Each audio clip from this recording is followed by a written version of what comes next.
First May ছিল আমার birthday. তো ওখানে বার্থডের জন্য আমার ভাই আর হাজব্যান্ড মিলে ঘরদোর কি সুন্দর করে সাজিয়েছে। ওরা আমাকে পুরো সারপ্রাইজ দিয়েছে।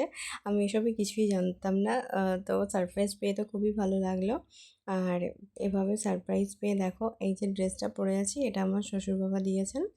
আর দুপুরবেলাতে আমার শাশুড়ি মা, আমি যেহেতু ফ্রাইড রাইস পছন্দ করি, ফ্রাইড রাইস, চিকেন, চাটনি, পায়েস বানিয়ে দিয়েছিল।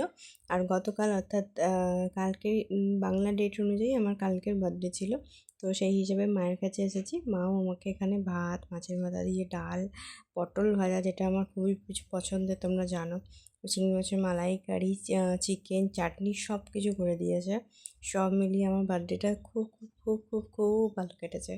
আর সবটাই আমার হাজব্যান্ড, শ্বশুরবাড়ির সবাই, বাবা মা সবাইকে নিয়েই কাটলো। খুব ভালো কাটলো, খুব ভালো এনজয়।